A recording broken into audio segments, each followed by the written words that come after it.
Hi friends, welcome to my Rakshitha channel.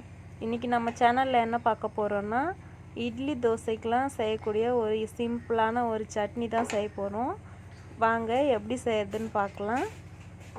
இது எங்கள் வீட்டு பக்கத்தில் இருக்க ஒரு ரோட்டு கடையில் இந்த மாதிரி தான் செய்வாங்க. எனக்கு ரொம்ப பிடிக்கும். அவங்கக்கிட்ட நான் கேட்டு தெரிஞ்சிட்டு வந்தேன். அதை தான் உங்களுக்கு ஷேர் பண்ணுறேன். வாங்க அதுக்கு தேவையான பொருட்கள் என்னென்னு பார்த்துடலாம்.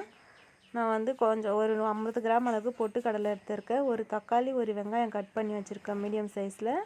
அதுக்கப்புறமா துருவின தேங்காய் ஒரு அரை மூடி எடுத்திருக்கேன். ஒரு ஸ்பூன் கடலைப்பருப்பு, ஒரு ஸ்பூன் உளுத்தம்பருப்பு, பச்சை மிளகாய், காஞ்ச மிளகாய், அதுக்கப்புறம் புளி, பூண்டு, அரை ஸ்பூன் சீரகம், கொஞ்சமாக கருவேப்பிலை எடுத்திருக்கேன். வாங்க எப்படி செய்கிறதுன்னு பார்க்கலாம். இப்போ நான் ஒரு கடாய் வச்சுக்கிட்டேன். ஸ்டவ் பற்ற வச்சு அதில் தேவையான அளவுக்கு எண்ணெய் ஊற்றிட்டேன். இப்போ நம்ம எடுத்து வச்சுருக்க கடலைப்பருப்பு, உளுத்தம்பருப்பு, பச்சை மிளகாய் அது எல்லாத்தையும் சேர்த்துக்கலாம். தேங்காய் லாஸ்ட்டில் சேர்த்துக்கலாம். மற்றதெல்லாம் இப்போ சேர்த்துக்கலாம். எல்லாத்தையும் சேர்த்து நல்லா வதக்கிக்கலாம். இது ரொம்ப வறுபட விட்டுறாதீங்க. கொஞ்சம் மீதமாக வறுத்துக்கோங்க. இது உண்மையிலேயே இந்த டேஸ்ட் நல்லாயிருக்கும். இந்த சட்னியோட டேஸ்ட்டு.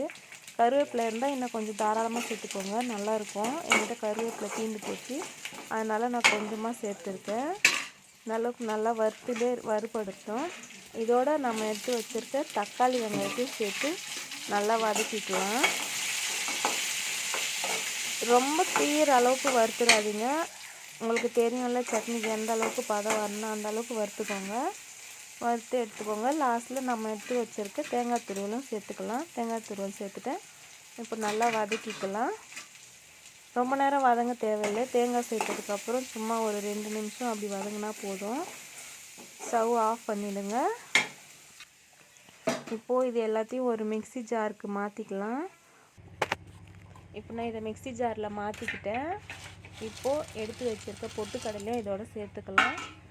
தேவையான அளவுக்கு தண்ணி சேர்த்துக்கலாம். அதுக்கப்புறம் கொஞ்சமாக உப்பு சேர்த்துக்கோங்க. உங்களுக்கு உப்பு எந்த அளவுக்கு தேவையோ அந்த அளவுக்கு சேர்த்துக்கோங்க. சேர்த்து இந்த மாதிரி கொஞ்சம் கொரப்பாக அரைச்சி எடுத்துகிட்டு வந்துடுங்க. இந்த அளவுக்கு அரைச்சா போதும், ரொம்ப நைஸாக அரைக்க வேண்டாம். வாங்க இப்போ அதுக்கு தாளிப்பு கொடுக்கலாம். இப்போ அதே கடாயில் நான் கொஞ்சமாக எண்ணெய் சேர்த்துக்கிட்டேன். கொஞ்சமாக கடுகு சேர்த்துக்கிட்டேன். உங்கள்கிட்ட கருவேப்பிலை இருந்தால் சேர்த்துக்கோங்க. கருவேப்பிலை சேர்த்தா நல்லாயிருக்கும். என்கிட்ட கருவேப்பிலை தீர்ந்து போச்சு, அதனால் நான் சேர்த்துக்கோங்க. கடுகு வெடிச்சிச்சு.